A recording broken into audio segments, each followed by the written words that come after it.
Eh non, vous ne rêvez pas, nous voici revenus dans les années 80. Dans la chambre type des ados de l'époque, tous ces objets devenus iconiques, le baladeur cassette, le Minitel ou alors le Rubik's Cube. Ces objets-là, beaucoup de Français leur ont gardé encore aujourd'hui une place dans leur quotidien. Alors nous aussi, on a voulu replonger avec eux dans cette nostalgie des années 80. Premier rembobinage près du Havre. Ici, on voyage dans le temps, rien qu'à l'oreille.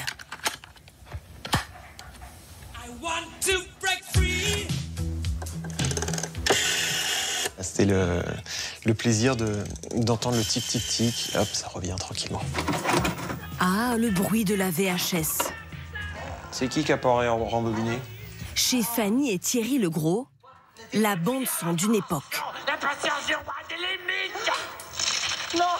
Donc là, on a la lessive Bonux avec les kikis qui étaient offerts avec. Mais on entend un glong-glong dedans, donc on ne sait pas trop s'il est dedans encore.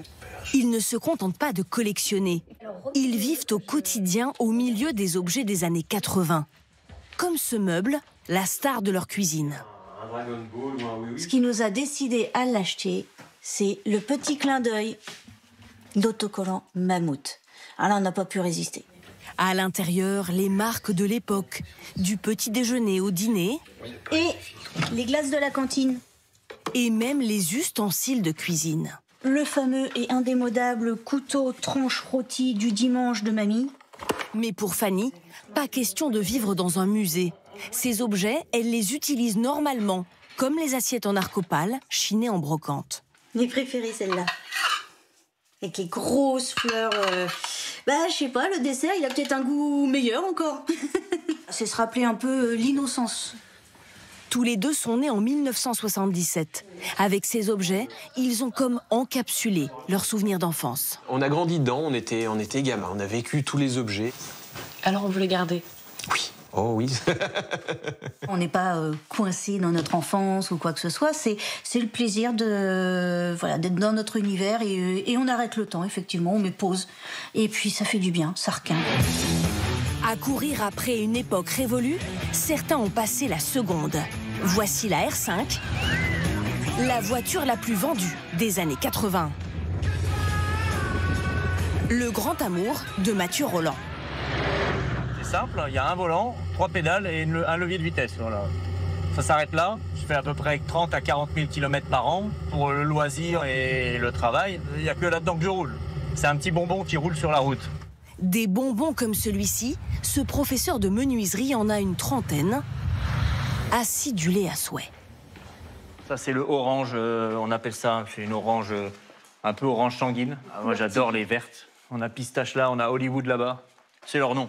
Pistache, Hollywood, pomme. On a Granny qui est là-bas derrière. Et il n'est pas tout seul. Avec lui, les membres de cette association viennent chercher l'esprit transgressif des années 80. Quand on prenait nos voitures, on n'avait pas l'idée de faire attention à beaucoup de choses. On était juste heureux de les conduire, de les démarrer, de sentir l'odeur. Mais c'est vrai qu'on avait cette liberté. Voilà, le mot qui me revient, c'est liberté. Ouais. On a eu accès à des loisirs que nos parents n'ont pas connus. Et ça nous a enrichis et ça nous a mis en éveil permanent. Et du coup, on a toujours maintenant, même 50 ans après, on est toujours là et on a toujours la même envie. Une nostalgie qui fait aussi recette. Dans ce magasin de poche au cœur de Paris, 6000 cassettes audio. Ce couple de trentenaires a ouvert la boutique en janvier dernier. Toute cette partie-là, c'est le pop rock folk. On en a aussi ici. C'est vraiment ce qui prend le plus de place. En plus des anciens albums, des nouveautés, car le marché retrouve des couleurs. On a un petit coin spécial pour les artistes d'aujourd'hui. La plupart font des sorties uniquement sur cassette pour le côté matériel.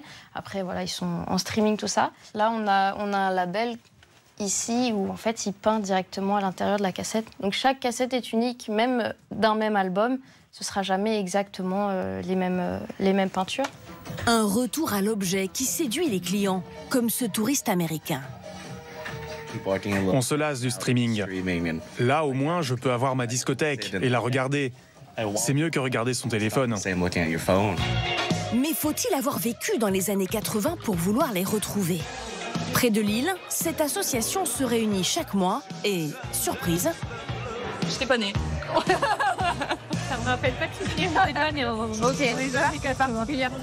J'ai besoin de trouver quelqu'un, je peux pas dormir. Entre blind test et soirée dansante, des amitiés chaloupées sont nées. Les années 80, c'est super fédérateur. C'est la fête, c'est le côté fun. Il y a plus de... Les gens ont envie de partager. On fait connaissance et on a de nouveaux amis, donc c'est top. On se retrouve justement sur le même sujet, on se rend compte qu'on est pareil. J'y pense tous les jours aux années 80. Mais là, d'autant plus aujourd'hui, c'est encore mieux. Étrange alchimie d'une époque un brin fantasmé, mais qui fait toujours briller le regard de ceux qui s'y plongent. Éternel